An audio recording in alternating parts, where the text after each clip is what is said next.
నమస్కారం. Welcome to 6JVR. Jamalapuram వారి రత్నాంజలి. గత 36 సంవత్సరాలుగా జ్యోతిష్యం మరియు రత్నశాస్త్రం మీద ఎంతో ఆసక్తితో శ్రీ సాయి జ్యోతిష్యాలయం స్థాపించి కాలక్రమేణా దానికి 6JVR జమలాపురం వారి రత్నాంజలిగా పేరు మార్చి ఎంతో మంది లక్షలాది ప్రజలకు జ్యోతిష్యం మీద మరియు రత్నశాస్త్రం మీద ఆసక్తి కల్పిస్తున్నారు శ్రీ లక్ష్మీ గణపతిరావు గారు. లక్ష్మీ గణపతిరావు గారు జెమాలజిస్ట్, ఆస్ట్రాలజిస్ట్, అలాగే న్యూమరాలజిస్ట్ కూడా. మరి ఇప్పుడు ఆయన మనతో పాటు ఉన్నారు. మనకున్న ప్రతి సందేహాన్ని ఆయన అడిగి తెలుసుకునే ప్రయత్నం చేద్దాం. నమస్కారం సార్. నమస్కారం. భూమి తన చుట్టూ తాను తిరుగుతూ సూర్యుని చుట్టూ తిరుగుతుంది. ఎస్, అది ఎంత నిజమో మా 6JVR భూగోళం చుట్టూ తిరుగుతుంది. ఒక్క ఇండియాలో మాత్రమే కాదు, Bangkok, south Africa, Australia, Sri Lanka ఇలా ఎన్నో దేశాల నుంచి సేకరించిన స్వచ్ఛమైన జాతి రత్నాలని సేకరించి మీకోసం ఎల్బీ నగర్లో ఉన్నటువంటి 6JVRలో పొందుపరుస్తుంది. మరి ఇంకెందుకు ఆలస్యం, వెంటనే 6JVRకి విచ్చేయండి. మీకు కావాల్సినటువంటి స్వచ్ఛమైన జాతి రత్నాలని అతి తక్కువ ప్రైస్లో పొందండి. మరి మా అడ్రస్ 6JVR జమలాపురం వారి Ratnanjali, Kakatiya colony, road number 7B, LB Nagar, Hyderabad. Phone number 9705257180. Last episode లో మనం వివాహ రేఖల గురించి, రాజకీయ రేఖల గురించి డిస్కస్ చేసాం. సో దాని గురించి అసలు ఎన్ని మెసేజ్లు మన ఆఫీస్కి వచ్చాయంటే అంత ఆతృతగా ఉన్నారు జనాల్లో ఇంకా తెలుసుకోవడానికి. అండ్ కొంతమంది మెసేజెస్ ఏం పెట్టారంటే, సార్ వాళ్ళు ఎక్కడో బుక్లో చదివారంట, మన చేతిలో చాలా రేఖలు ఉంటాయి, అందులో మనకి ఇంకా చావు రేఖలు, బతుకు రేఖలు ఇలా చాలా ఉంటాయి. ఎక్కడో హాఫ్ రేఖ ఉంటే మన అర్ధాయుష్తో ఉంటాము, ఫుల్ రేఖ ఉంటేనే మనం జీవితాంతం బతుకుంటాము అనేది వాళ్ళు ఎక్కడో చదివారంట. అది నిజమా కాదా అనే డౌట్ ఒకసారి మిమ్మల్ని అడిగి తెలుసుకుందాం అని చెప్పి చాలా మెసేజెస్ చేస్తున్నారు. అసలు ఆ రేఖ అనేది ఉంటుందా, అసలు ఆ రేఖకు సంబంధించినటువంటి ఇన్ఫర్మేషన్ ఏదైతే ఉందో అది కొంచెం క్లియర్గా ఎక్స్ప్లెయిన్ చేస్తే వాళ్ళకి కూడా డౌట్ క్లియర్ అయిపోతుంది. తప్పకుండా చేద్దామా. మన ఆఫీస్కి మెసేజెస్ అని కాకుండా డైలీ నా కన్సల్టెన్సీలో మార్నింగ్ 9 o'clock నుంచి నైట్ 9 లోపల ఒక 100 మెంబర్స్ డైలీ వస్తారు. 100-150 మంది వస్తుంటారు. మేము చెప్పలేక 100 మంది దాకా చెప్పి ఊరుకుంటుంటాం. అందులో 10 నుంచి 15 మంది ఎక్కడో బస్ స్టాండ్లో టైంపాస్ కాక హస్తరేఖల బుక్ చదువుకున్నాం, లేకపోతే న్యూమరాలజీ బుక్ తీసుకుంటే ఈ లెటర్కి ఈ నెంబర్ అన్నారు సార్, మీరు ఎప్పుడో ఈ నెంబర్ అని చెప్పారు కదా, దీనికి సంబంధం లేదేంటి అంటే, ఇప్పుడు ఒకటేంటంటే మా జ్యోతిషము ఈ శాస్త్రం అనేది వేదాల కాలం నాటిది. మేము చెప్పడం కూడా మా 6JVR ద్వారా మేము చెప్పడం కూడా వంశపారంపరంగా చెప్తున్నాం. మా తాతలు, ముత్తాతలు, మా నాన్నలు, నేను, ఇప్పుడు మా అమ్మాయి, అంటే కంటిన్యూటీలో వస్తున్నాం. ఇలా అనుభవపూర్వకంగా మాకు సబ్జెక్ట్ అంటే మాకు వేదాల దగ్గర అక్కడి నుంచి నేర్చుకున్నటువంటి సబ్జెక్ట్ కాకుండా మా అనుభవాల్ని కూడా జోడించి చెప్తాం. కాబట్టి ఇలా అనుభవజ్ఞులతో చెప్పించుకోవాలి తప్ప ఎవరు పడితే వాళ్ళు రైటర్లు అయిపోతున్నారు. అంటే 2 ఇంగ్లీష్ బుక్కులు తెచ్చుకోవడం, తెలుగులో అనువదించేసి ఒక బుక్ ప్రింట్ చేసి నేనే రైటర్ అని పెట్టేసుకోవడం. కొంతమంది అవి పాటిస్తారు కూడా. తెలియక పాపం అదేదో బుక్ చదివేసుకుని టైం పాస్ అని చూసి అయ్యో ఇది ఉందట అది ఉందట అంటే అసలు ఆ చెప్పేవాడికి ఏ నాలెడ్జ్ ఉంది, నిజంగా ఉందా, లేదా అనువాద రచయిత వాడు అంటే వేరే బుక్కులు కాదు కొట్టి మనకి రాసేస్తున్నాడు, వాడికి నాలెడ్జ్ ఉందా, ఇలాంటి మనం చూసుకోవాల్సిన అవసరం ఉంది. అందులో ఇది చాలా, ఇప్పుడు నువ్వు అడిగావు లైఫ్ టైం అట అర్ధాయుష్య, ఇది చాలా సెన్సిటివ్ మ్యాటర్. అరే నాకు అర్ధాయుష్య అంటే గుండె పాపం వాడు లేనివాడు కూడా నిజంగా చేస్తాడు కూడా కదా.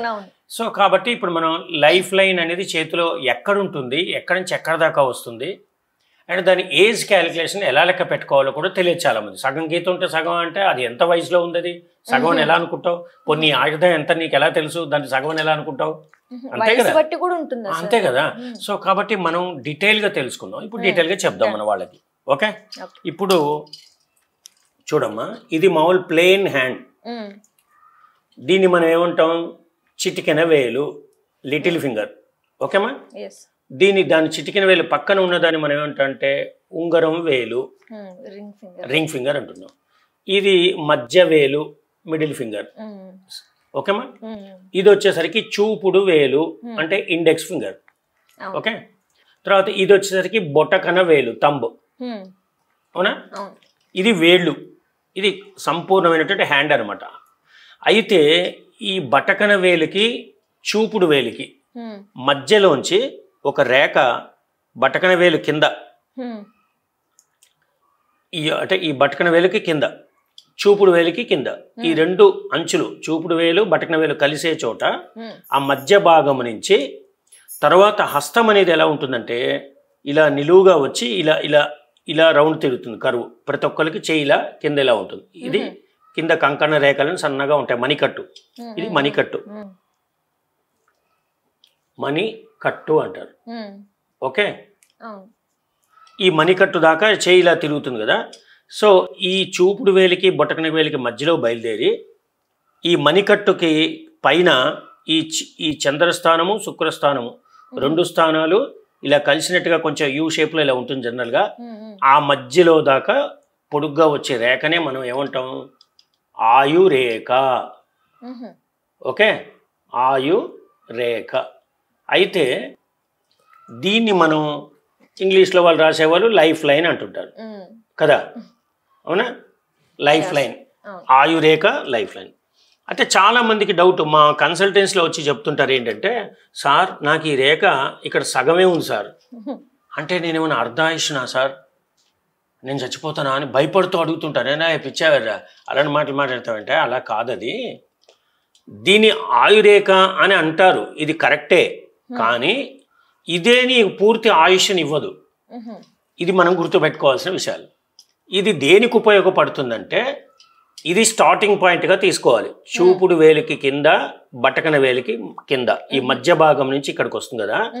దీన్ని మనం ఏం చేయాలంటే స్కేల్ తీసుకుని, స్కేల్తో ఇక్కడి నుంచి ఇక్కడికి లెంగ్త్ తీసుకోవాలి. పొడుగు ఎంత ఉంది, ఈ పొడుగుని ఏం చేయాల్సి వస్తుందంటే,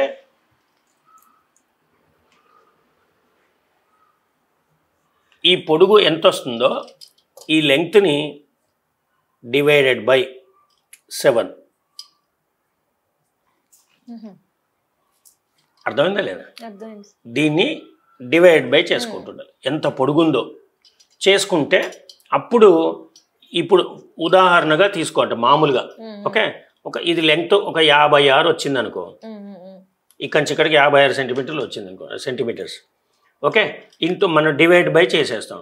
అంటే ఎంత వస్తుంది ఇది ఇప్పుడు అంటే 6 42, 7 49, తర్వాత 7 56, అంటే 8 వస్తుంది కదా. అంటే అప్పుడు మనం ఏం చేయాలి, ఈ ఆయురేఖని 8 పీసెస్ చేయాలి. 1 2 3 4 5 6 7, అంటే ఇక్కడ మధ్యలో కూడా 8. నీకు క్లియర్గా అర్థమైంది కదా, 56 వచ్చింది. మనం దీన్ని డివైడెడ్ బై 7 అనేది శాస్త్రం చెప్తోంది. అంటే 7తో భాగించాలి అని. 7తో ఎందుకు భాగించాలంటే ఒక్కొక్క దానికి అంటే 7 సంవత్సరాలు అనమాట. ఓకే, ఒక్కొక్క గీతప్పుడు 7 సంవత్సరాలు, అవునా? ఆ విధంగా అంటే ఇప్పుడు ఫర్ ఎగ్జాంపుల్ ఇది ఒక 56 సంవత్సరాల వయసు అనుకో. ఒక్కొక్క భాగానికి మనం ఏం చేస్తాం, 7 సంవత్సరాలుగా మనం డివైడ్ చేస్తున్నాం. ఇప్పుడు నేను ఉదాహరణగా తక్కువ రాశాను. ఇప్పుడు ఇదే కనుక ఫర్ ఎగ్జాంపుల్ ఇప్పుడు 80 ఏళ్ళ ఆయుష్ వచ్చింది అనుకో కదా, దాన్ని మనం 7తో భాగించుకోవాలి, అంతే కదా. తర్వాత అప్పుడు మనకి ఎంత వస్తుందంటే ఈవెన్ అంటే ఒక ఇంచుమించు ఒక 11 గీతలు వస్తాయి, 11 12 గీతలు వస్తాయి అనుకుంటున్నా. ఓకే, అప్పుడు అంటే 7 × 70, 2 × 14 84, 84 అంటే 11 వస్తాయి అనుకో. 77 కంటే ఇంచుమించు 12 రౌండ్ వేసుకో. అంటే మనం ఏం చేయాలి, దీన్ని 12 భాగాలు చేసుకోవాలి. అతని చేతి రేఖల్ని బట్టి ఇప్పుడు ఒక చేయి చిన్నగా ఉంటుంది, ఒక చేయి పెద్దగా ఉంటుంది, అది లెంగ్త్ తీసుకోవాలి. ఒక చేయి విశాలంగా పెద్దగా ఉంటుంది, ఒక చేయి పొట్టి చేయి ఉంటుంది, అది చేయి. సో కాబట్టి ఈ లెంగ్త్ని తీసుకొని ఈ లెంగ్త్ని మనం ఏం చేయాలంటే డివైడెడ్ బై 7, 7తో భాగిస్తే అప్పుడు మనకి, ఎందుకంటే ఒక్కొక్క ఏజ్ గ్యాప్కి 7 years గ్యాపే తీసుకోవాలి, ఇది శాస్త్రం చెప్తుంది. సో ఎన్ని గీతలు గీయాల్సి వస్తుంది అనేది మనం తెలవాల్సి వస్తుంది చేతిలో. అంటే total length divide by 7 is equal to వచ్చింది 12 వస్తుంది. అప్పుడు 12 గీతలు గీస్తాం దగ్గరగా, అంతే కదా. అలా గీస్తున్నప్పుడు అతనికి ఏ గీత దగ్గర లైఫ్ లైన్ కట్ అయిపోయిందో అక్కడి నుంచి ఆ గీత ఎన్ని ఉన్నాయి, 10 దగ్గర గీసి తెగిపోయింది అనుకో, అంటే 70 ఏళ్ళని, అంతే కదా. 7తో భాగిస్తాం కదా పెద్ద. సో ఒక 8 దగ్గర ఆగిందనుకో 56 ఏళ్ళని. ఇలా ఏజ్ క్యాలిక్యులేషన్ చేసుకోవడానికి మాత్రమే ఇది పనికొస్తుంది. చాలామంది తెలియక ఇదే మొత్తం లైఫ్ ఏమో అనుకుంటారు. ఇప్పుడు కొంతమంది ఇంకా ఇప్పుడు మనం చెప్పిన దాన్ని బట్టి కూడా కొంచెం భయపడే వాళ్ళు ఉంటారు. ఎందుకంటే వాళ్ళ చేతిలో కర్మగాలి 50కే వచ్చిందనుకో, అయిబాబు 50 ఏళ్ళు అంటారు. ఇది కాదంటే ఏజ్ లెక్క పెట్టుకోవడం. ఎందుకు ఏజ్ లెక్క పెట్టుకో? దీన్ని చాలామంది తెలియక ఏమనుకుంటారంటే ఇదే ఆయురేక అనుకుని అయిబాబు నాకు ప్రమాదం వచ్చేసింది అనుకుంటుంటారు. అది అపోహ మాత్రమే అని చెప్పడానికి. మరి ఏంటండి ఆయుష్ అంటే, మనము నవగ్రహాల ప్రభావంతో పుట్టాము. నవగ్రహాల ప్రభావంతో పుట్టాం మనం. అంటే ప్రకృతి ఒక్కొక్క గ్రహం అన్ని బ్లెస్ చేస్తూ ఉంటుంది. అందుకే మనం లైఫ్ లైన్ రాసేటప్పుడు ఏం చేస్తామంటే, నీకు ఇప్పుడు శని దశ నడుస్తోంది, గురు దశ నడుస్తోంది, రాహు దశ నడుస్తుంది, లాస్ట్లో శుక్ర దశలో నువ్వు పోతావురా అబ్బాయి ఇట్లా చెప్తుంటారు. అంటే జనరల్గా ఒక్కొక్క దశను బట్టి లాస్ట్ ఎండ్ అయిపోతుంది. ఈ ఇయర్ నుంచి ఈ ఇయర్ వరకు నేను పుట్టినప్పటి నుంచి ఈ ఇయర్ వరకు గురుడు నడుస్తున్నాడు, ఇప్పుడు శని నడుస్తున్నాడు, ఇప్పుడు కేతు నడుస్తున్నాడు, లాస్ట్లో ఈ టైంలో నువ్వు పోతావని వాళ్ళ లెక్కలు బట్టి చెప్తుంటారు. సో ఈ నవగ్రహాల ప్రభావం తీసుకుంటే మన చేతిలో నవగ్రహాలు ఎక్కడ ఉన్నాయి? ఇప్పుడు ఆ దశ నీకు నడుస్తుంది కదా, గురు దశ నడుస్తుంది, శుక్ర దశ నడుస్తుంది, క్యాలిక్యులేషన్ చేస్తాం కదా మేము. చేసేటప్పుడు మరి ఆ గురుడు నీకు ఎన్నేళ్ళు ఆయుష్ని ఇస్తున్నాడు, శని ఎన్నేళ్ళు ఆయుష్, అది ఎలా తెలుస్తుంది మనకి? ఏ గ్రహం అది ఏ గ్రహం మనకి ఎంత ఆయుష్ని ఇస్తుంది ఎట్లా తెలుస్తుంది అంటే, ఇది ఇప్పుడు వేళ్ళ దగ్గర ఏ గ్రహం ఎక్కడుందో తెలవాలి. మనం ఇది పేర్లు చెప్పాము, చిటికిన వేలు, ఉంగరం వేలు, మధ్య వేలు, చూపుడు వేలు, బొట్టన వేలు అని చెప్పాం. ఇక్కడ చంద్రుడు, తర్వాత శుక్రస్థానానికి మధ్యలోకి అని చెప్పాం. అయితే అసలు గ్రహాలు ఎక్కడున్నాయి? 9 గ్రహాలు ఇక్కడ మనకు ఆయుర్దాన్ని ఎలా ఇస్తున్నాయి అది చూడాలి. అంటే ఏం చూస్తున్నాయి? చిటికిన వేలు దగ్గర ఎవరుంటారు? బుధుడు, బుధగ్రహం. ఓకే, ఇది బుధస్థానం అంటారు. తర్వాత ఈ 2వ వేలు అంటే ఉంగరం వేలు కింద ఎవరుంటారు? రవి, అంటే రవి గ్రహం ఉంటుంది, ఇది రవిస్థానం. ఇక్కడ మధ్య వేలు మీద ఎవరుంటారు? శని, అంటే ఇది శని స్థానం. తర్వాత ఈ చూపుడు వేలు మీద ఎవరుంటారు? గురుడు, ఇక్కడ గురుస్థానం ఉంటుంది. బటన వేలు కింద అంటే ఈ బటకన వేలు కింద ఇలా ఉబ్బుగా ఉంటుంది కొంతమంది, ఎత్తుగా ఇలా ఇప్పుడు ఇలాగా. ఈ ఎత్తుగా ఉన్నటువంటి వాళ్ళని ఏమంటారు? ఇక్కడ ఎవరుంటారు? శుక్రుడు. తర్వాత ఈ చిటికిన వేలు కంటే బుధుడికి కింద ఇక్కడికి వచ్చేసరికి ఎవరుంటారు? ఇక్కడ చంద్రుడు. ఈ యొక్క గురుస్థానానికి తర్వాత శుక్రస్థానానికి మధ్యలోంచి వచ్చే రేఖను మనం ఆయురేఖ అంటున్నాం ఇట్లా, అవునా?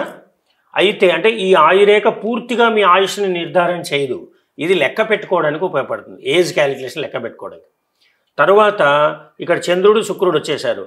అయితే ఈ చంద్రుడు శుక్రుడికి పైన రాహువు, ఇక్కడ కింద ఇలాగా ఎత్తుగా ఉంటుంది రాహువు, ఇక్కడ కింద సొట్ట ఉంటుంది కేతువు. మరి హస్తం యొక్క మధ్య భాగాన్ని ఏం చేశారు? కుజుడు 3 భాగాలుగా ఉంటాడనమాట. ప్రథమ కుజ, మధ్య కుజ హస్తంలో, ఈ చివరిలో అంత్య కుజ అని కుజగ్రహం. సో టోటల్గా 9 ప్లానెట్స్ వచ్చేసాయి ఇప్పుడు మనకి. అర్థమైందా లేదా? సో ఎందుకంటే ఈ 5 వేళ్ళకి 5 గ్రహాలు చూపించేసాం, 6, 7, 8, 9 గ్రహాలు వచ్చేసాయి, మొత్తం 9 ప్లానెట్స్ వచ్చాయి. సో మరి ఇవి వాళ్ళ వంతు ఆయుష్ను కూడా నీకు ప్లస్ చేసుకోవాలి కదా. నువ్వు ఈ లెంగ్త్ చూసుకుని ఇదేనా ఆయుష్ అని కంగారు పడిపోతే ఎట్లాగా? కాదు కదా, వాళ్ళ నుంచి కూడా ఆయుష్ వస్తుంది. సార్ మరి వాళ్ళ నుంచి ఆయుష్ వస్తే ఎలా వస్తుంది సార్? మనకి ఎలా క్యాలిక్యులేషన్ చేసుకోవాలి? పెద్ద డౌట్. ఏంటంటే ఏజ్ ఎలా క్యాలిక్యులేషన్ చేసుకోవాలి సార్, అది చెప్పడానికే ఇప్పుడు మన ఈ వీడియో. అయితే ఏంటంటే మన ప్రతి వేలికి ఏముంటాయంటే కనుపులు ఉంటాయి అట్లా, దీన్ని మనం కనుపులు అంటాం. ఓకే, అంటే కనుపులు ఒక్కొక్క వేలు ఇంచుమించుగా, అంటే అందరికీ ఉండవు, కొంతమందికి అంటే మ్యాక్సిమం అంటే ఇప్పుడు మన 100 మందిలో ఒక 95 మందికి మాత్రం 3 కనుపులు ఉంటాయి. కొంతమందికి మాత్రం ఏంటంటే కనుపులు పూర్తిగా ఉండకుండా, అంటే 100లో 95 మందికి 3 కనుపులు ఉంటాయి ఒక్కొక్కటి. కానీ కొంతమందికి 2 కనుపులే కనిపిస్తాయి, కొంతమందికి ఒకటే కనుపు కనిపిస్తుంది. వేలెంత పొడుగ్గా ఉంటుంది, ప్లెయిన్గా ఒకటే ఉంటుంది. ఇది గుర్తుపెట్టుకోవాల్సిన విషయం. ఈ కనుపులు, దీన్ని ఏమంటాం మనం? కనుపులు. కనుపులు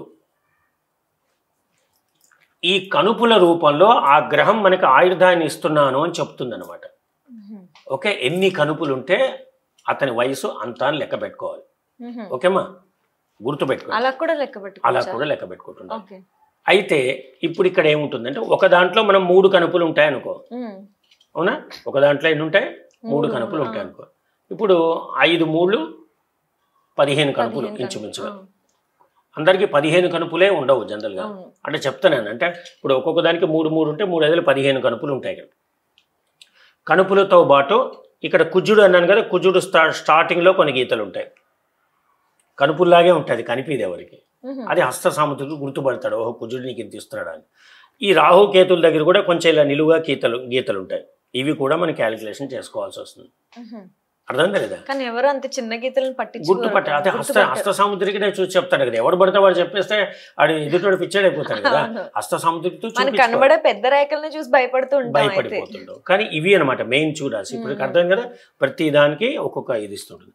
అయితే ఇప్పుడు ఈ గీతలు కూడా మినిమం అంటే ఒక గీత మినిమం 3 సంవత్సరాల నుంచి 5 సంవత్సరాల వరకు ఇస్తుంటుంది.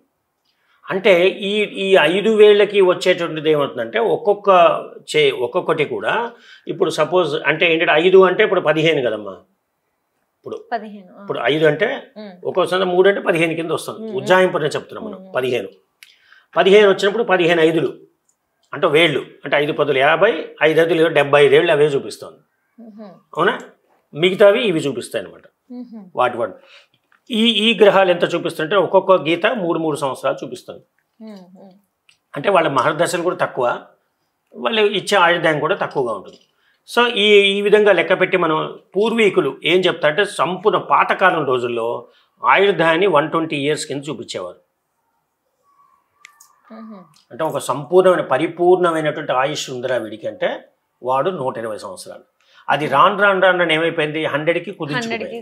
అంటే 20 years. అంటే మరి అప్పట్లో 120 సంవత్సరాలు బతికే రోజుల్లో ఆ మనుషులు ఎలా ఉండేవారంటే 6 feet to 8 feet 12 feet. ఇప్పుడు మన రాములు వారి గురించి కృష్ణుడి గురించి చదువుకుంటే వాళ్ళ హైట్ ఎంత ఉంటుందని చూస్తే ఏంట్రా పర్వతాలని కొండల్ని తీసేసేట హనుమంతుడు వీళ్ళంటే వాళ్ళ హైట్ ఎంత ఉంటుందని తీస్తే 18 అడుగుల ఆజానుబావుడు. అర్థం లేదా? సో ఆజానుబావుడు అంటే కింది నేల వరకు చేతుడు అంటే వాళ్ళ పర్సనాలిటీస్ అవి. మన ఫోటోలో చిన్నగా మనం ఎలా ఉంటాం అలాంటి ఫోటో రాముడు బొమ్మని పెట్టుకుంటాం, కానీ వాళ్ళ హైట్లు తీసుకుంటే శాస్త్రంలో 18 అడుగులు 21 అడుగులు ఇలా ఉండేవారు. గులకరాలు గుంపులుగా దొరుకుతాయి, కానీ వజ్రాలు మాత్రం చాలా అరుదుగా దొరుకుతాయి. రత్నాల షాప్స్ చాలానే ఉంటాయి, కానీ అతి తక్కువ ధరకే స్వచ్ఛమైన జాతి రత్నాలు అందింపజేసే షోరూమ్స్ మాత్రం చాలా అరుదుగా ఉంటాయి. అది ఒక 6 JVR లో మాత్రమే సాధ్యం. ఇది షోరూమ్ కాదు, రత్నాల మ్యూజియం. సో కాబట్టి మనకి ఆ పర్వతాలు కానీ కొండలు కానీ చిన్నగా ఉండేవి, తోసేసేవారు అంటే బలం సార్. అయితే అది అప్పుడులో ఆయుర్దాయం. రాను ఇప్పుడు అంత లేదు కదా, 100 years కుదించుకుపోయింది. ఇప్పుడు ఈ కలియుగంలో ఇప్పుడు 100 కూడా లేదు. 100లో ఉన్నారు కొంతమంది 102 సంవత్సరాలు 103 సంవత్సరాలు. మన యూట్యూబ్లో చూస్తుంటే అప్పుడప్పుడు కనిపిస్తుంది మా బామ్మ 100 ఏళ్ళు ఇప్పటికీ చికెన్ ముక్క తింటుందని కొంతమంది వీడియోలు పెడుతుంటుంటారు. అవునా కదా, తినేస్తా బిడ్డ నేను నమిలేస్తా ఉంటుంది. యూట్యూబ్లో చూసాం 111 సంవత్సరాలట ఒక చికెన్ ముక్క ఇస్తే కొరికేసింది టటకటకర. ఊరి మాట పళ్ళు కూడా ఎంత కట్టుకున్నారో అంటే కొంతమంది ఉంటారు, ఇంకా ఉన్నారు అప్పుడు కాలం వాళ్ళు కాబట్టి ఉన్నారు. ఆ తిండ్లు అలా చూసుకుంటే ఉంటున్నారు. ఇప్పుడు మనం తినే తిండి వల్ల తగ్గుతుంది, కానీ మామూలు యావరేజ్గా 80 to 100 years వరకు మనం చెప్పుకోవచ్చు. ఇప్పుడు మనకి ఈ వేళ్ళే 75 ఏళ్ళు దగ్గర చూపిస్తుంటాయి, ఇంకా భయం ఎందుకు? కాకపోతే మరి అందరు అదేంటి సార్ 25 ఏళ్ళకి చనిపోయే వాళ్ళు ఉంటారు, 40 ఏళ్ళకి చనిపోయే వాళ్ళు ఉంటారు. మరి వాళ్ళు ఏంటి సార్ అంటే ఈ రేఖలు కనుపు రేఖలు మనం ఏమని లెక్క పెట్టుకున్నాం, ఒక్కొక్కటి 5 అనుకుని 15 అనుకుని 75 అన్నాం. అందరికీ కనుపు ఇలా కంప్లీట్గా ఉంటుందా అంటే ఉండదు. అది సగం బట్టి కూడా ఉంటుందా? అమ్మా కొంతమంది రేఖ కనుపులు చూస్తే ఇగో అందుకే ఇలా గీసాను అనమాట. ఇదేమో ప్లేన్ కంప్లీట్. కొంతమందికి చక్కగా ఇలా పెయింటర్ ఆర్టిస్ట్ గీసినట్టుగా చక్కగా మనం గీసేస్తాం. కానీ కనుపును పరిశీలించుకుంటే ఒక కనుపు దగ్గర పక్కనే 2 గీతలు ఉంటాయి, అంటే 2 గీతలుగా ఉన్నట్టుగా కనిపిస్తుంది. ఒక కనుపు ఉండి ఉన్నట్టుగా కొంచెం ఇలా గీత వస్తుంది అంతే.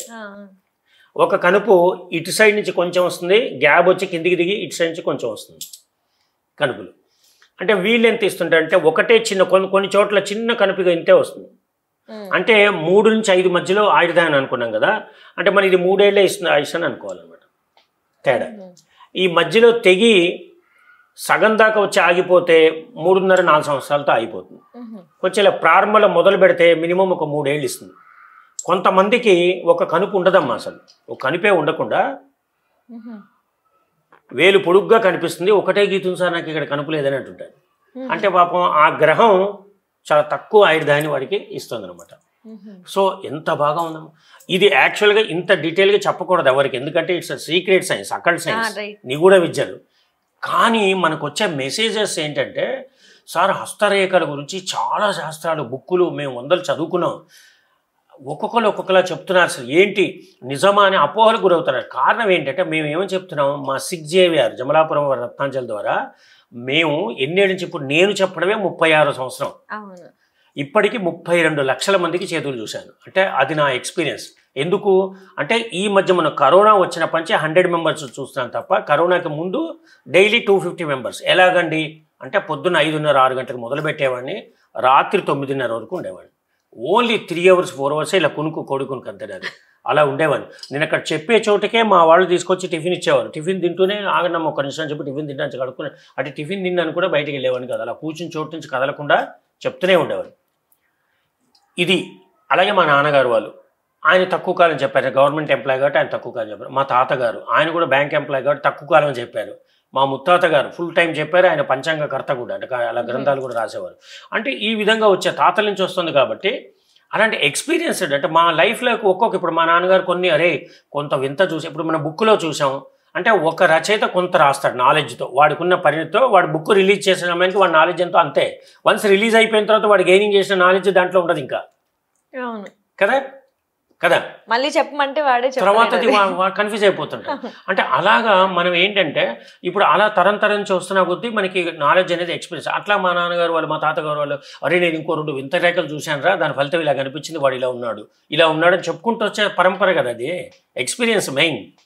సో కాబట్టి నువ్వేదో ఒక బుక్ చదివేసుకొని అందరు ఇవాళ ఆస్ట్రాలజీతో సంపాదించేస్తున్నారు కదా అని నేను కూడా పామిస్టర్ ఒక బొట్టు పెట్టేసుకుని కూర్చుంటే నడవదు కదా. సబ్జెక్ట్ నాలెడ్జ్ ఉందా చూడాలి. అయితే ఇప్పుడు ఆ వచ్చే వాళ్ళని పాపం క్లారిఫై చేయడానికనే నేను ఇంత క్లియర్గా చెప్తానంటే ఇంత ఆయుర్దాన్ని ఇస్తుంటాయి. సో ఇవి కూడా మనం క్యాలిక్యులేషన్ చేసి ఇది కేవలం చూడకుండా దాన్ని మనం ఎలా చేయొచ్చు అంటే ఈ ఆయురేఖ నుంచి గీతలు చెప్పాం కదా 7 years అని. సో రవిరేఖకి ఎక్కడైతే తెగిపోయిందో అక్కడి నుంచి అది చేస్తే ఏ ఏజ్లో రవి అంతం అయిపోతున్నాడు, ఏ ఏజ్లో బుధుడు అంతం అయిపోతున్నాడు, ఏ ఏజ్లో ఇంకా చాలా టైం ఇస్తున్నాడు, దాన్ని కూడా ఇక్కడ మనం క్యాలిక్యులేషన్ చేసుకోవడానికి టైం ఉంటుంది. అది చాలా అనుభవంతో చూసి చెప్పాలి. భూతద్దంతో ప్రతి చేతిలో కొంతమంది రేఖలు పలచగుంటే కొన్ని డార్క్ ఉంటాయి. పలచగున్న వాళ్ళకి మనం ఏం చేయాలి, పౌడర్ రాసి చేయి కడుక్కోమని చెప్పి చక్కగా పౌడర్ రాసి దాన్ని బాగా అర్థం లేదా డీప్గా చూసి భూతద్దంతో జూమ్ చేసుకుని ఉంది బాబు నువ్వు భయపడకు నాయనా ఇక్కడి నుంచి. ఎందుకంటే కొంతమంది డాక్టర్లే అంటారు, ఏమని అంటారంటే మీ వాడి కిడ్నీ పేషెంట్ అంటే ఇంకా కొద్ది రోజుల్లో పోతాడండి అని అంటుంటారు. లేదా క్యాన్సర్ వచ్చింది కొద్ది రోజుల్లో పోతాడండి అని. డాక్టరు పోతాడండి వ్యాధి నిర్ధారణ మేము స్కాన్ చేసి ఇంతవరకు ముదిరిపోయింది అని చెప్పిన తర్వాత డాక్టర్ పోతాడని చెప్పిన తర్వాత కూడా 25 ఏళ్ళు బతికిన వాళ్ళు. నీకు పిల్లలు పుట్టరని స్కాన్ చేసేసి ఇంకా నువ్వు ఎక్కడన్నా పెంచుకోమని చెప్పేసిన డాక్టర్కి 5 ఏళ్ళు ట్రీట్మెంట్ తీసుకున్న తర్వాత ఇక దేవుడు ఇవ్వాలమ్మా, లేదు ఇప్పుడైతే కాదు ఇలా పెంచుకోండి అని చెప్పేసిన తర్వాత పాపని పెంచుకున్న తర్వాత 10 ఏళ్ళకి అనుకోకుండా మేము అంటే ఎందుకంటే వాళ్ళకి ఆ మైండ్లో పిల్లలు పుట్టలేదు అనేది మర్చిపోతారు. వాళ్ళు ఇంకా అయిపోయింది మాకు లేదనుకుంటారు. కాబట్టి వాళ్ళు న్యాచురల్ రెగ్యులర్ సెక్స్లో పాల్గొనేటప్పుడు ఎలాంటి ఫీలింగ్స్ లేకుండా కలుస్తుంటారు, చేస్తుంటారు. లోపల ఆర్గాన్స్ అనుకోకుండా భగవంతుడు, ఎందుకంటే వాడికి ఆ సంతాన గ్రహం గురుడు ఏ ఏజ్లో ఇస్తున్నాడో అక్కడ టచ్ అయినప్పుడే వస్తుంది ఆ ఆర్గాన్, అంతే ముందు రాదు. సో ఆ లోపల తయారవుతుంది, ఫామ్ అవుతుంది. ఆ తర్వాత అనుకోకుండా సార్ మా పాపని పెంచుకున్నాక 12 ఏళ్ళకి ఇప్పుడు నా కొడుకు పుట్టాడు సార్ అంటుంటారు. అంటే పెద్దవాళ్ళు చెప్తారు అలా నువ్వు పెంచుకున్న పిల్ల వల్లే నీకు కలిగింది గుర్తుపెట్టుకో, నువ్వు ఆ పిల్లని వదిలేకి ఇంకా నీ సొంత పిల్లలు పుట్టారని కాదు దాన్ని కొట్టడం చేయడం చేయకు అని మన పాత పెద్దవాళ్ళు చెప్తుంటారు. కొన్ని ఇళ్లలో జరుగుతుంటుంది, మనం వింటుంటాం కదా. పెంచుకున్న తర్వాత పుట్టాడు ఇప్పుడు ఏం చేయాలంటే అడాప్ట్ చేసుకున్నాక రిలీజ్ అవుతారు. అర్థం లేదా? సో ఇలాంటివి అవుతుంటాయి. అంటే ఏంటి అలాగే వాళ్ళకి తెలవకుండా డాక్టర్లు నీకు ఈ వ్యాధిని చచ్చిపోయింటే మరి డాక్టర్ చనిపోతారని చెప్పారు. ఇదేంటంటే ఎవరో ఉదాహరణకల్లా మా పిన్న తల్లికి యూట్రస్ క్యాన్సర్ వస్తే ఇక్కడ బీబీ క్యాన్సర్ హాస్పిటల్ని హైదరాబాద్లో తిరిగిన క్యాన్సర్ హాస్పిటల్స్ అని తిరిగాక అందరు డిక్లేర్ చేశారు ఆస్తి పంపకాలు చేసుకోండి ఇంకా ఆవిడ ఎక్కువ కాలం ఉండదు అనేసారు. అప్పుడే ఆ అత్తగారు మామగారు వాళ్ళు కూడా మా బాబాయ్ని ఇంకో పెళ్లికి చూసుకోరా, మరి నువ్వు ఎంగేజ్లోనే పోతుంది ఇప్పుడు ఆవిడ, మరి ఇంకెట్లా పిల్లలు ఆగమైపోతారు చిన్నపిల్లని, ఇలాగ పిచ్చి మాటలు ఎన్నో మాట్లాడుకున్నారు. కానీ చెప్పనా ఆవిడకున్న 3 పిల్లలకి పెళ్లిళ్ళు చేశాక మనవని ఎత్తుకుని చనిపోయింది ఆవిడ. అంటే 35 years బతికింది డాక్టర్ చెప్పిన తర్వాత. ఎంత గ్రేట్! ఎందుకంటే వాడేవాడు నిర్ధారించడానికి రోగంతో సరే మంచం మీద సరే నీకు కొనవూపిరి ఉండాల్సిందే. అర్థం లేదు. అది బికాజ్ ఏంటంటే గ్రహం ఇస్తోంది నీకు అంత ఏజ్, అది అట్లా ఇంత ఈజీగా పోతుంది. సో కాబట్టి మేము చెప్పేదంటే అరే బాబు భూతత్వంలో ఇది ఉందిరా దేవుడు నీకు అందుగుంచని నువ్వు ఖచ్చితంగా మళ్ళీ కోలుకుంటారు నాయన, నువ్వు భయపడకు. అయితే ఈ క్యాలిక్యులేషన్ చాలా డీప్గా ఒక్కొక్క మనిషికి 10 నుంచి 15 నిమిషాలు ఒక్కొక్క రేఖ మీద దృష్టి పెట్టి ఓ పేపర్ పెన్తో క్యాలిక్యులేషన్ చేసుకుని ఇప్పుడు ఇలా =- ఇది ఒక క్యాలిక్యులేషన్. గుడ్డికి చెప్పే పిచ్చి గీతలు కాదు. చాలామంది నాస్తికులు ఏమని ప్రచారం చేస్తుంటారంటే కడుపులో ఉన్నప్పుడు ముడుచుకుని పుడతారు, అందుకే అవన్నీ పిచ్చి రేఖలు వస్తాయి, ఇవన్నీ ముడత రేఖలు అంటుంటారు. కాదు, ఇంత సైన్స్ ఉంది దాంట్లో. సో కాబట్టి ఇప్పుడు క్లియర్గా అర్థమైపోయింది కదమ్మా. అయితే వాళ్ళు ఇంకా ఒక్కొక్క రేఖలు గీతలు తక్కువ ఉండడం వల్ల వాళ్ళకి ఆ గ్రహం తక్కువ ఏజ్. కొంతమంది 2 కనుపులు ఉంటాయి, కొంతమందికి ఒకటే కనుపు ఉంటుంది పాపం, అసలు గీత ఉండదు. కొంతమందికి ఇలా సగం ముక్కలు ఉంటాయి, కొంతమందికి కింద ఏమి ఉండదు, పైనే 3 ఉంటాయి. ఇలా రకరకాల అనమాట ఏజ్. ఆ ఏజ్లు క్యాలిక్యులేషన్ అంటే ×3 చెప్పుని క్యాలిక్యులేషన్ చేసుకుంటూ దీన్ని లెంగ్త్ కలుపుకుని సరాసరి తీసి ఇన్నేళ్ళు బతుకుతావరా అని చెప్పాలన్నమాట. అర్థమైంది లేదా? సో భయపడద్దు. ఇంత డీప్ సబ్జెక్ట్ కాబట్టి దయచేసి నియముఖతంగా వాళ్ళకి చెప్పేది ఏంటంటే మీరు తెలియని పుస్తకాలు చూసుకుని మీ ఆయుర్దాయం ఇంతని భ్రమపడకండి. అలా కాదు, మంచి మాలాంటి నిపుణుల దగ్గర ఎక్కడికైనా చూపించుకుంటే వాళ్ళు క్లియర్గా చెప్తారు. మోసంతో నేనే అష్టసాముద్రికం అని చెప్పేవాళ్ళు కాదు. ఇంత డీప్ సబ్జెక్ట్ నాలెడ్జ్ ఉన్న వాళ్ళు, వంశ పరంపర, వాళ్ళకి అనుభవం ఉన్నటువంటి వాళ్ళ దగ్గరికి వెళ్ళాలి. ఫస్ట్ పాయింట్, ఓకేనమ్మా. తర్వాత డబ్బులు తీసుకుని చెప్పే జ్యోతిష్కుల దగ్గరికి అస్సలు పోకూడదు, ఎందుకంటే వాళ్ళకి నాలెడ్జ్ ఉండదు. ఎందుకంటే డబ్బు ఇస్తేనే చెప్తాం. ఒకవేళ డబ్బు తీసుకునే మూడ్లో ఉంటాడు కాబట్టి నీకు ఆయుర్దాయం ఉన్నా లేదని చెప్పి నువ్వు ఈ పూజ చేసుకొని నీకు ఆయుష్ పెరుగుతుందని అబద్ధాలు ఆడి కదా, అలా పూజతో వాడు ఆయుష్ని పెంచేవాడైతే వాళ్ళ ఇంట్లో పిల్లలు ఎవరు పోకుండా కూడా ఆయుష్ని పెంచుకుంటూ కూర్చోవాలి కదా. సో ఇలా భ్రమ పెట్టి వాడిని ఎదుటి వాళ్ళని సొమ్ము తింటారు. సో అలాంటి ఆస్ట్రాలజీ దగ్గర కూడా దయచేసి వెళ్ళకుండా మాలాగా మా 6 Xavier ఒక ప్రత్యేకత ఏంటంటే పాస్ట్ 36 years నుంచి డైలీ 100 మెంబర్స్ చెప్తున్నా వితౌట్ కన్సల్టెన్సీ ఫీ. అంటే మేము చెప్పేది ఫ్రీ. వాళ్ళకి ఏదైనా ప్రాబ్లం ఉందన్నా మేము వాళ్ళకి ఏదైనా యంత్రం చేసి ఇస్తాం భక్తితో, ఆ యంత్రం కూడా ఫ్రీ. అది కూడా చెప్తున్నాను. వాళ్ళకి ఏదైనా ఇంట్లో ఇంకేదైనా దోషాలు ఉండడం వల్ల వాళ్ళ మైండ్ పనిచేయకుండా అలాంటి పిచ్చి ఆలోచనలతో వస్తున్నారా అంటే ఇల్లు చూసి, అంటే మా సొంత వెహికల్తో మేము వచ్చి మీ ఇల్లు వాస్తు చూసినా కూడా మా వాస్తు విజిటింగ్ ఫీజు ఫ్రీ. సో ఉచిత సేవే చేస్తున్నాం, ఇది వంశం నుంచి చేస్తూ వస్తున్నాం. సో కాబట్టి అలాంటి వాళ్ళతో అడిగి తెలుసుకోవడంలో మీకు ఏదైనా బెనిఫిట్ ఉంటుంది. ఇంకోటి కాకపోతే మంత్రాలు తంత్రాలు కూడా లేవా అంటే ఉన్నాయి. ఆయుర్దాయాన్ని మృత్యుంజయ మంత్రాలు ఉన్నాయి, చేశారు. అలా కరెక్ట్గా మంత్రోచ్చరణతో నిస్వార్థంగా చేసేవాళ్ళు స్వామీజీలు తక్కువ ఉన్నారు, చేయించుకునే ఓపిక కూడా తక్కువ ఉంది. ఒక వ్రతం చేస్తాను గంట సేపు కూర్చోరా అంటుంటే కూడా బ్రాహ్మణుడు మంత్రం చదువుతున్న సేపు మీరు మీ సెల్ ఫోన్ చూడడం, పక్కకు తిరగడం, ఎవరు వచ్చారేమో చూడరా అంటని చేస్తుంటారు, అని చెప్పించుకోవడం కూడా ఉండదు. సో కదా, స్మరణైనా శ్రవణైనా ఫుల్తో ఉంటుంది. అవి ఎవరు వీలు చేయరు, వాళ్ళు చేయరు. సో కాబట్టి ఉంటుంది. దాని ఇమ్మీడియట్ మీకు రిజల్ట్ ఇచ్చేది ఏంటంటే స్టోన్, నవగ్రహాలకు సంబంధించిన రత్నాలు ఉంటాయి. ఆ రత్నాలు ధరించడం వల్ల, ఎందుకే మేము చెప్తాం, ఏ గ్రహం నీకు తక్కువ ఇస్తుందో ఆ గ్రహానికి సంబంధించిన ఒక రింగ్ నువ్వు ఒక్కటి పెట్టుకో, దాని ఆయుర్దాయాన్ని నువ్వు ఆటోమేటిక్గా పెంచుకోవచ్చు. అంటే ఇంజెక్ట్ చేసుకుంటున్నావు. ఇప్పుడు నీ బాడీలో షుగర్ వచ్చిందంటే ఇన్సులిన్ తక్కువ ఉందంటే ఇన్సులిన్ తీసుకుంటున్నావు, రీప్లేస్ చేస్తున్నావు లేదా కదా. సేమ్ అట్లాగే ఏ గ్రహ ప్రభావం తగ్గిందో ఆ గ్రహానికి సంబంధించిన రాయి పెట్టుకోవడం వల్ల నీకు ఆయుర్దాయం పెరుగుతూ ఉంటుంది. సార్ అట్లాగే 2-3 గ్రహాలతో ఉన్నటువంటి లైన్స్లో తగ్గాయి కదా అనుకోవడానికి వీటన్నిటికీ కామన్గా కూడా ఒక రత్నం ఉంటుంది. అది ధరించినా కూడా వాడికి మృత్యుంజయ భయం ఆందోళన లేకుండా ఆరోగ్యాన్ని కాపాడుకుంటాడు. కాబట్టి కొంతకాలం అంటే కొంతకాలం అంటే ఏంటి, భగవంతుడు ఇచ్చినంతకాలం హ్యాపీగా బతకగలుగుతాడు. అలాంటి రత్నాలు కూడా మన దగ్గర చాలా అవైలబుల్గా ఉన్నాయమ్మా. మరి కొంతమంది 2-3 రత్నాలు పెట్టుకుంటుంటారు కదా, అంటే ఏది పని చేస్తుందో తెలియక పెట్టుకుంటారా లేదా అలా పెట్టుకోవచ్చా? పెట్టుకోవచ్చు. అది ఏంటి అంటే ఇప్పుడు నేను ఉన్నానమ్మా, 2 పెట్టాను. ఇలా కొంతమంది ఉంటుంటారు. అంటే అది కేవలం ఆయుర్దాయం గురించని కదా, మన టాపిక్ ఆయుర్దాయం గురించి చెప్తున్నాం కాబట్టి ఒక్కొక్క ప్రాబ్లం పెళ్లి గురించనో, దాని గురించనో, డబ్బు గురించనో, జాబ్ గురించనో, పిల్లల గురించనో ఉంటాయి. ఒక్కొక్క దానికి దాన్ని పెట్టుకుంటుంటారు. ఏది అవసరమో అది పెట్టుకుంటుంటారు. పెట్టుకోవచ్చు, కానీ జ్యోతిష్యుడు యొక్క పర్యవేక్షణలోనే పెట్టుకోవాలి. వాళ్ళు ఇష్టం వచ్చినట్టుగా ఎవరో అక్కడికి పోతే ఎక్కడ బుక్ చూసానో మహత్యం ఉందట రాయి కొనేసుకోకూడదు. నీకు పడుతుందా లేదా కదా. ఇప్పుడు పెన్సిలిన్ ఇంజెక్షన్ సర్వవ్యాధి నివారణి. అలా అని నాకు ఏ వ్యాధునో ఒక పెన్సిల్ తెచ్చుకుని మార్కెట్లోంచి పొడుచుకుంటాడో చచ్చిపోతాం మనం.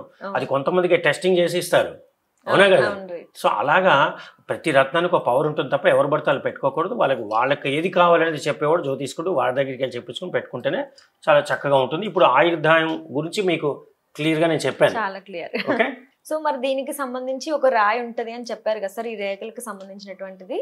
సో అది ఏ రాయి అని అంటారు? చెప్తాను. ఇప్పుడు నేను చెప్పాను కదా, ఒక్కొక్క గ్రహం ప్రభావంతో పెట్టుకునేవి కొన్ని ఉంటాయి. అది ఏ గ్రహం ఏంటని మీకు సరిగా తెలియదు కాబట్టి మీరు టోటల్గా, సార్ నేను ఎక్కడో ఉంటాను, ఎక్కడో వైజాగ్లో ఉంటాను, గుంటూరులో ఉంటాను, నేను ఇంత దూరం రాలేకపోతున్నాను సార్, నా రేఖలు కొంచెం అన్ని పలచపలచగా సగమే ఉన్నాయి. సో టోటల్గా నాకు అంటే మృత్యుంజయ గండాలు తొలగడానికి, నా ఆయుధాయం అట్లా భయాందోళనలు రాకుండా ఉంటానో పోతాను, చిన్న జబ్బు వచ్చినా ఏమిటో గుండెలు ఉంటానో పోతానో, ఎంతకాలం పోతానో, ఇలాంటి భయాలు పోకుండా ఆయుధాన్ని పెంచుకునేటువంటి చక్కటి రాయి ఉంటుందమ్మా. దాన్ని ఏమంటుంటారంటే మనం ఎమితిస్ట్ అంటుంటారు. Amethyst, amethyst. ఓకే, ఈ ఎమితిస్ట్ అని స్టోన్ ఉంటుందమ్మా. దీన్ని మనం మినిమం ఒక 4 క్యారెట్ల నుంచి 12 క్యారెట్ల మధ్యలో ఒక లాకెట్ చేయించాలమ్మా. వేలికి పెట్టుకోవడం కాకుండా లాకెట్ చేయించుకోవాలి. వెండితో, సిల్వర్తోనే వేయించుకోవాలి. దీన్ని మెడలో వేసుకోవాలి. సాటర్డే రోజు వేసుకోవాలి. ఎందుకంటే ఒక మనిషి ప్రాణం తీసేవారు ఎవరంటే శనే. అర్థం కదా. సో ఆయుకారకుడు అంటే అందుంచని శనివారం రోజు దాన్ని ధరించాలి. ఇది ఎమితిస్ట్. చూడడానికి నీలం రాగా ఉంటుంది కానీ కాదు, ఇది నీలం కాదు. ఎమితిస్ట్ అని దాంట్లో 2-3 గ్రహాల మిళితంగా ఉంటుంది స్టోన్. దాన్ని మనం శనివారం రోజు కనుక మెళ్ళ వేసుకుంటే చావు మించి భయాందోళనలు పోతాయి, మనోధైర్యం కలుగుతుంది, కాన్ఫిడెంట్గా ఉంటాడు. దానివల్ల ఎప్పుడైతే కాన్ఫిడెంట్గా ఉంటాడో మనిషి ఆరోగ్యపరంగా వాడికి ఏ జబ్బు రాదు, వచ్చినా కూడా తట్టుకోగలుగుతాడు. సో దాన్ని పెంచేదే ఇది. కాకపోతే నేను ఇప్పుడు చెప్పాను కదా అని మార్కెట్లోకి వెళ్ళి ఏది పడితే అది కొనుక్కొని వేసేసుకుంటే కూడా కష్టం. ఎందుకంటే మనం ఆ రాయి ఒరిజినల్ రాయా కాదా. ఇప్పుడు చాలామంది చెప్తుంటారు, సరే ఈ రాళ్ళు పెట్టుకుంటే ఫలితాలు ఉంటాయంటే రంగురాళ్ళు పెట్టుకుంటే ఫలితాలు ఉండవమ్మా, జాతి రాళ్ళు పెట్టుకుంటే ఫలితాలు ఉంటాయి. అయితే ఇప్పుడు మనం ఇన్ని రకాల జెమ్స్ చూస్తే కూడా వాళ్ళ జన్మధన్యం అయిపోతుంది. ఒకలాగా చెప్పాలంటే మీరు మా దగ్గర కొనకపోయినా పర్లేదు, మీరు ఈ కింద స్క్రోల్ అవుతున్న అడ్రస్ పట్టుకుని మీరు వస్తారు కాబట్టి రండి, విజిట్ చేసి చూడండి జెమ్స్. ఓకే, న్యాచురల్ స్టోన్స్ ఎలా ఉంటాయి ఏంటని. మాకు 6 జేవిఆర్కి 6 జేవిఆర్ ఆస్ట్రో కన్సల్టెన్సీ ఉంది, ఫ్రీ కన్సల్టెన్సీ చెప్తాం. 6 జేవిఆర్ షోరూమ్ ఉంది, 6 జేవిఆర్ మ్యూజియం ఉంది. షోరూమ్ వేరు, మ్యూజియం వేరు. మ్యూజియంలో మేము ఏం చేసామంటే రఫ్స్ రకరకాల దేశాల నుంచి తెప్పించిన, ఇప్పుడు మనం భూమిలోంచి తవ్వి తీస్తాం కదా, తవ్వినప్పుడు ఎలా వస్తుంది, కొండ ముక్కల్లా వస్తుంది. అలాంటి కొండలు, పచ్చ కొండలు, కెంపులు కొండలు, ఇలాంటి కొండల్ని మేము డిస్ప్లే చేసాం అక్కడ, అంటే మా మ్యూజియంలో. సో అవి చూస్తే వాళ్ళ జన్మధాన్యం జీవితాలు ఎవరు చూడగలుగుతారు. ఇప్పుడు ఎక్కడో సౌత్ ఆఫ్రికాలో పచ్చలు దొరుకుతాయి, అవునా, పాకిస్తాన్లోనేమో హకీకాలు దొరుకుతాయి, శ్రీలంకలోనేమో నీలాలు దొరుకుతాయి. ప్రతి ఒక్కరు వెళ్ళి ఆ రఫ్ను చూడాలంటే అంత దేశాలు వెళ్ళలేరు కదా. మేము 16 దేశాల నుంచి తెప్పించేట రఫ్స్ అని కూడా అలా డిస్ప్లే చేసామన్నమాట. అందుకే మేము చెప్తాం 6 JVR astro consultancy, 6 JVR showroom, 6 JVR museum. ఇంకా చెప్పాలంటే 6 జేవిఆర్ ఇంటర్నేషనల్ స్టాండర్డ్స్ ల్యాబ్ అని కూడా ఉంది. అంటే మా దగ్గర ల్యాబ్లో జర్మనీ నుంచి తెప్పించింది, ఇటలీ నుంచి తెప్పించింది, కెనడా నుంచి తెప్పించింది, రకరకాల వాల్యుబుల్ మిషన్స్ ఉంటాయన్నమాట. అంటే ఈ రాయి నిజమైందా కాదా తెలవాలంటే మా మిషన్లో పెట్టి చూడగానే ఒక మనిషిని స్కాన్ చేస్తే రిపోర్ట్స్ ఎట్లా వస్తాయో అలాంటి కంప్లీట్ డీటెయిల్స్ వస్తాయి. మేము ఇచ్చే రిపోర్ట్ మేము స్టోన్ ఇవ్వడమే కాదు, మా దగ్గర తీసుకునే వాళ్ళకి స్టోన్తో పాటు సర్టిఫికేషన్ ఇస్తాం. దాన్ని ఆల్ ఓవర్ ఇండియాలో మీరు ఎక్కడ చెక్ చేయించుకున్నా ఈ ఒక్క పాయింట్ కూడా తప్పు వచ్చినా మీరు కొన్నటువంటి ఆ పర్చేజ్ అమౌంట్ మీకు రిటర్న్ ఇవ్వడం జరుగుతుంది. అంటే అంత స్టాండర్డ్గా చెప్పగలరు. ఎందుకంటే ఇంత రఫ్తో పాటు మేము అక్కడ పెట్టి చూపిస్తున్నాం. ఇది ఇట్స్ న్యాచురల్ జెమ్, దీన్ని కట్ చేసి. ఇది కాకుండా మా దగ్గర ఏంటంటే రింగ్స్ మ్యానుఫ్యాక్చరింగ్ యూనిట్ కూడా ఉంది. ఇప్పుడు ఫర్ ఎగ్జాంపుల్ గుజరాత్ నుంచి నా వీడియోస్ చూసి, జైపూర్ నుంచి, నెల్లూరు నుంచి, చెన్నై నుంచి, కెనడా నుంచి ఫ్లైట్ వేసుకుని వచ్చేస్తారు. సార్ మాకు టైం లేదు, మళ్ళీ ఈవినింగ్ ఫ్లైట్కి వెళ్ళిపోవాలి, మాకు రాయి తీసుకుని వెళ్ళిపోతే అంటే అంత వాల్యుబుల్ స్టోన్ మేము వాళ్ళకి ఇచ్చేస్తే వాళ్ళ ఏరియాలో ఎవడో ఫిట్టింగ్ దగ్గర పలగొట్టారనుకో ఎంత కష్టం. సో కాబట్టి మేమేం చేస్తాం అంటే ఓకే రైట్ సార్ అంటే మీరు పర్చేజ్ చేయండి, బిల్ కట్టి కూర్చుని కాఫీ తాగండి మా క్యాంటీన్లో. మీరు కాఫీ తాగే లోపల రింగ్ తయారై చేతికి వచ్చేస్తాం. అంటే అంత ఇన్స్టెంట్ మిషన్స్, అంటే హెవీ కటింగ్ మిషన్స్ దగ్గర నుంచి మా దగ్గర ఈ హౌస్ల వాళ్ళు కూడా రెడీగా ఉంటారు. Machines speed up just ½ hour to 1 hour. ఎందుకంటే మరి వెళ్ళిపోయి తీసుకొని రింగ్ పెట్టుకునే ఫ్లైట్ వెళ్ళిపోతూనే ఉంటారంట అంత స్పీడ్గా. అంటే మా 6 జేవిఆర్ ఎంత పెద్ద యూనిట్ మీకు అర్థమైంది లేదా. ఓన్లీ మా 6 జేవిఆర్లో వర్కింగ్ స్టాఫే 24 members ఉంటారు. అంటే కంటిన్యూ స్టాఫ్ అంటే ఆ రేంజ్లో ఉంటుంది. కాబట్టి మేము పదే మా వీడియోస్లో మేము చెప్పేది ఏంటంటే దయచేసి ఈ 2 తెలుగు రాష్ట్రాల్లో ఎక్కడా మా అంతటి షోరూమ్ కానీ మ్యూజియం కానీ లేదు. ఇంకా చెప్పంటే దేశవ్యాప్తంగా కూడా ఒక ఆస్ట్రాలజర్ ఈ లెవెల్లో మెయింటైన్ చేయడం లేదు అనేది నేను చెప్తా ఉన్నాను. పైగా ఫ్రీ కన్సల్టెన్సీతో. పైగా మేము ఏం చెప్తున్నాం, మా దగ్గర కొనకండి, చూసుకోండి. ఎందుకంటే మీరు ఎక్కడ పడితే అక్కడ దబ్బెక్కని కొనేసుకుంటే అది ఒరిజినల్ కా తెలియకపోతే రిటర్న్ కూడా ఇవ్వండి, టెన్షన్ పడుతుంటారు. దాని బదులు న్యాచురల్ నాలెడ్జ్ మీకు ముందు పెంచుకోండి. ఆ తర్వాత మీరు మా దగ్గర కొంటే కొనండి, లేదా ఇంకెక్కడ కొనండి. లేదా మీరు బయటంతా తిరిగి వచ్చాక అక్కడికంటే జెన్యూన్ ఇక్కడే ఉందనిపిస్తేనే కొనండి. ఓకే, ఇంత ఫెసిలిటీస్. సో అలాంటి రత్నం పెట్టుకోవడం వల్లే వాళ్ళకి ఆ ఫలితాలు ఉంటాయి తప్ప మనం ఇక్కడ ప్రిస్క్రైబ్ చేసాం కదా ఒక రాని ఎక్కడ పడితే అక్కడ తీసుకుంటే. ఎందుకంటే సింథటిక్ ఉంటాయి, గ్లాస్ మేడ్స్ ఉంటాయి, కెమికల్ స్టోన్స్ ఉంటాయి, చైనా మేడ్ స్టోన్స్ ఉంటాయి. అలా తీసుకోకూడదు. న్యాచురల్ జమ్మా కాదా టెస్ట్ చేయించి పెట్టుకుంటే వాళ్ళకి ఆ జాతక లోపాలని కూడా పోతాయమ్మా. ఓకేమ్మా, రైట్. సో మా ఆడియన్స్కి ఉన్న డౌట్ని చాలా చక్కగా చాలా క్లియర్గా ఎక్స్ప్లెయిన్ చేశారు. ఇప్పటితో వాళ్ళకున్న భయం అయితే పోతుందని అనుకుంటున్నాను. సో ఇంత మంచి ఇన్ఫర్మేషన్ని మాకు మా ఆడియన్స్కి షేర్ చేసినందుకు చాలా ధన్యవాదాలు సార్. సో అందరూ చూసారు కదండి, ఇంకా దేనికి భయపడకుండా ప్రతి దానికి ఒక సొల్యూషన్ ఉంటుంది. ఆ సొల్యూషన్ ఏంటో కూడా మనకి సార్ చెప్పారు. సో ఎక్కడ పడితే అక్కడ కొనేసుకోకుండా అది అసలు దాని గురించి ఫస్ట్ డీటెయిల్స్ తెలుసుకున్న తర్వాతనే పర్చేస్ చేయండి, అది మనకే మంచిది అవుతుంది.